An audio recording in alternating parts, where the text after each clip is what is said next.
एक आदमी था। उसे बचपन से सिखाया गया, अच्छा बनो, किसी का बुरा मत करो, सबकी मदद करो, ईमानदार रहो। उसने सब माना। हर बार उसने माफ किया, हर बार उसने सहा, हर बार उसने सोचा, मैं अच्छा हूं, इसका फल एक दिन जरूर मिलेगा। लेकिन जिंदगी ने उसे बदले में क्या दिया? एक दिन उसे पहली बार एहसास हुआ, शायद दुनिया उतनी न्यायपूर्ण नहीं है जितना उसे बताया गया था।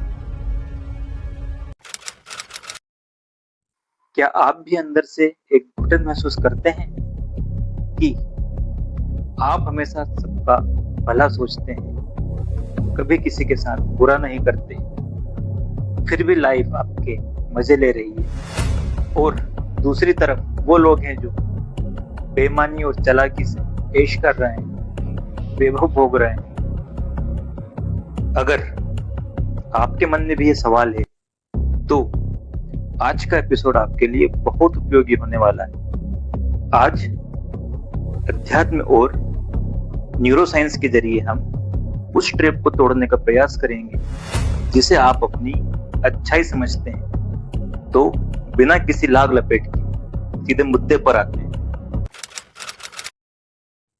मेरे साथ ही क्यों? यह सवाल तब उठता है जब कोई करीबी धोखा दे, मेहनत का फल ना मिले, जिसके लिए सब कुछ किया वही पलट जाए, और उस समय सिर्फ दर्द नहीं होता, पूरा बिलीफ सिस्टम क्रैश हो जाता है। क्योंकि अंदर कहीं एक साइलेंट एग्रीमेंट था, एक इक्वेशन जो कभी जोर से नहीं कही गई, लेकिन वो अंदर थी कि मैं अगर अच्छा रहूंगा तो जिंदगी मेरे साथ अच्छा करेगी। लेकिन यह इक्वेशन किसने इंस्टॉल की? जिंदगी ने,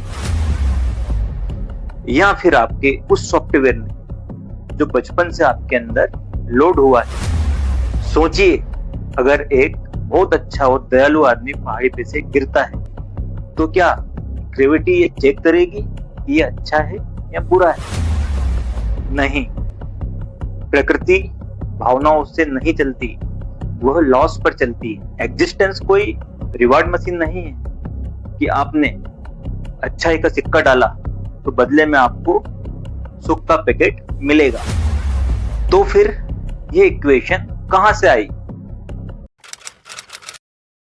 हर इंसान खुद को अच्छा मानता है, लेकिन अगर सभी अच्छे हैं तो फिर बुरे कौन हैं? सच्चाई यह है कि हमारी ज्यादातर अच्छाई होश से नहीं, कंडीशनिंग से आती है। हमें बचपन से सिखाया गया कि अच्छे बनो, सैक्रिफाइस करो, सबको खुश रखो, किसी को पलटकर जवाब मत दो, और फिर धीरे धीरे हमारी अच्छाई हमारी आइडेंटिटी बन जाती है। याद रखना कि आइडेंटिटी कभी फ्रीडम नहीं दे सकती।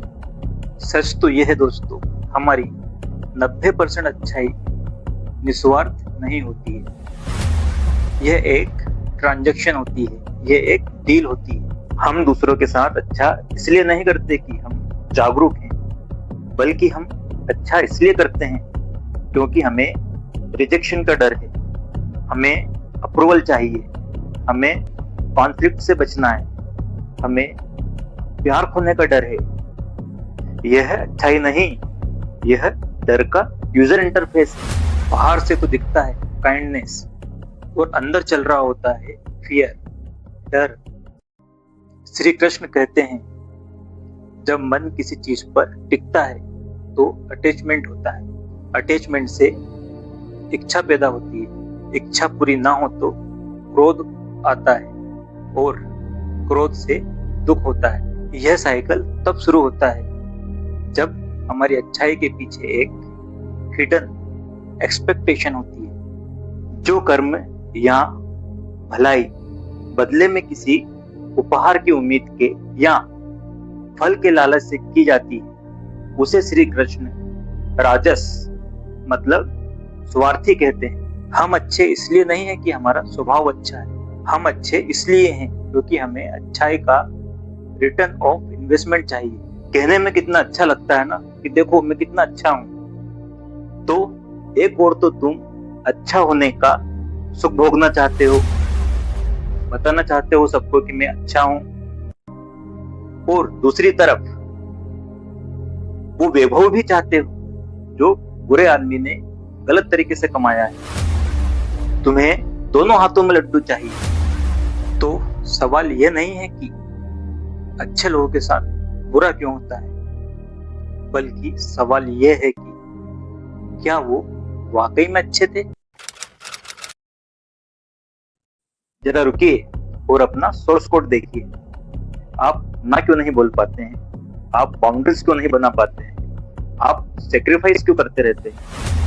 क्या यह प्रेम है, या क्या ये जागरूकता है, या ये वो फेयर बेस्ड प्रोग्रामिंग है जो बचपन में आपके अंदर इंस्टॉल भी थी? जब हम डर से अच्छे बनते हैं तो दुनिया हमें इस्तेमाल नहीं करती, हम खुद को इस्तेमाल करवाते हैं। महाभारत में कर्ण का ही उदाहरण ले लीजिए। इतिहास का सबसे बड़ा दानी, उसने कभी किसी को खाली हाथ नहीं लौटाया, वो सबके लिए अच्छा था, लेकिन उसने दुर्योधन का साथ दिया, अधर्म का साथ दिया। क्यों? क्योंकि यही अच्छाई उसे अधर्म के साथ खड़ा कर गई। वो अच्छी तरह से जानता था कि दुर्योधन गलत है, द्रौपदी का चीरहरण गलत है, लेकिन फिर भी उसकी वफादारी विवेक पर भारी पड़ गई। जब अच्छाई बिना होश के की जाती है तो वो बहुत खतरनाक बात हो जाती है। अच्छे होने से ज्यादा जरूरी है कि हम सच्चाई के साथ खड़े रहें, हम धर्म के साथ खड़े रहें। और यहाँ धर्म का मतलब वो नहीं जो आज हम सड़कों पे दंगाइयों के मुंह से सुनते हैं, नहीं। धर्म का मतलब वो जो श्री कृष्ण ने गीता में कहा है। महाभारत को धर्म युद्ध कहा जाता है। महाभारत में दोनों पक्ष, कौरव और पांडव, दोनों एक ही परिवार से थे। इसलिए धर्म का मतलब यहाँ हिंदू मुस्लिम सिख ईसाई मत समझ लेना भाई। गीता में धर्म का मतलब बहुत ही ऊंची बात है। जब हम कहते हैं मैं तो बहुत अच्छा इंसान हूँ, यह हमारी जागरूकता से नहीं आता, यह अहंकार का बहुत सूक्ष्म रूप होता है।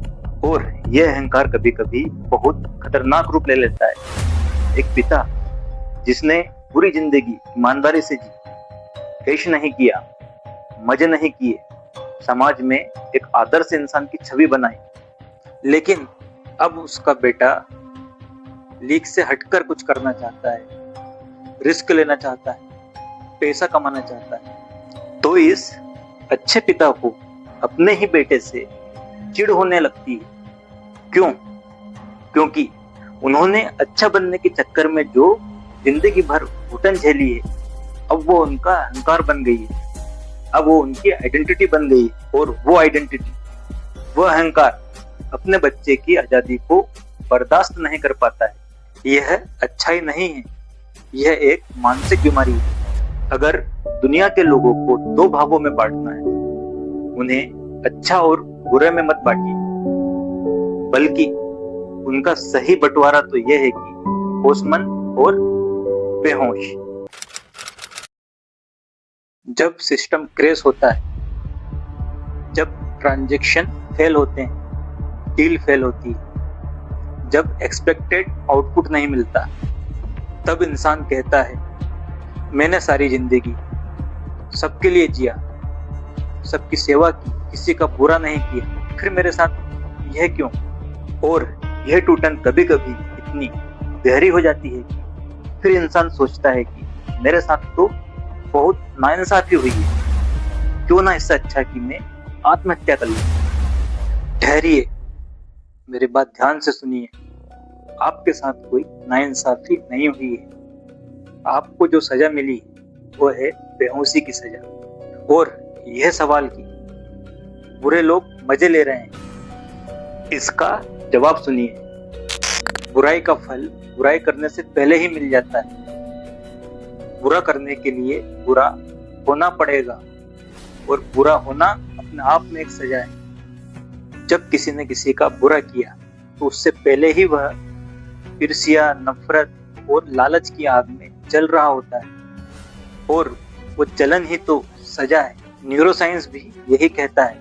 जब कोई इंसान ईर्ष्या, नफरत, लालच, धोखेबाजी, इन सब के भाव अपने अंदर पालता है तो उसके ब्रेन का अमिगडाला तुरंत एक्टिव हो जाता है। कॉर्टिसोल, स्ट्रेस हार्मोन तुरंत रिलीज होने लगता है। यानी बुरा कर्म करने से पहले ही उसका नर्व सिस्टम ईर्ष्या, नफरत और जलन की आग में जल चुका होता है। गीता के अध्याय 2 में इसे पतन की सीढ़ी कहा गया है। जब तक कोई बुरा कर्म करता है उसकी चेतना का पतन बहुत पहले ही हो चुका होता है। और तुम जो कहते हो कि बुरा आदमी तो देखो मजे कर रहा है, क्या सच में? अगर आप उसे मजे कहते हो तो इसका मतलब ये हुआ कि वो चाहत तो आपके अंदर भी है। तो चाहत के तल पर, इच्छा के तल पर तो वो और आप दोनों एक ही तल पर हुए, बल्कि तुम उससे भी बदतर हो, क्योंकि उस बुरे आदमी में कम से कम रिस्क लेने की हिम्मत तो थी। तुम्हारे अंदर तो वह भी नहीं थी। तुम अपनी कायरता को अच्छाई का नाम देकर छिप रहे हो। बस यही है कोलैप्स, और यही है बिगिनिंग। तो क्या अच्छा नहीं होना चाहिए? नहीं, अच्छा बनने की कोशिश नहीं करनी चाहिए, क्योंकि जो बनने की कोशिश करता है इसका मतलब ही ये होता है कि वह पहले कुछ और है। कुछ बनने की कोशिश यह दर्शाती है कि आप वो नहीं हो, आप कुछ और हो। वेदांत के शिखर ग्रंथ अष्टावक्र गीता, उसमें अष्टावक्र जी राजा जनक से कहते हैं, अगर तुम खुद को इस सामाजिक अच्छे बुरे के रोल से अलग करके चेतना के रूप में देख सको तो इसी क्षण मुक्त हो। वेदांत का सबसे बड़ा सूत्र अहम ब्रह्मास्मि, मैं सारी छोटी पहचानों से बड़ा हूं। मैं अच्छा हूं, यह भी छोटी पहचान। मैं बुरा हूं, यह भी बहुत छोटी पहचान। जब आप इन दोनों लेवल से ऊपर उठते हो तभी असली जागरूकता शुरू होती है। जो इंसान सच में जागरूक है वो ना बोलने की हिम्मत कर सकता है, वो बाउंड्रीज बना सकता है, वो सेक्रीफाइस करने से मना कर सकता है, और फिर भी वह दूसरों के लिए बहुत कुछ कर जाता है। सामान्य व्यक्ति से बहुत ज्यादा ही कर जाता है, क्योंकि उसका केंद्र बोध है, सत्य है, होश है, ज्ञान है, ना कि डर है।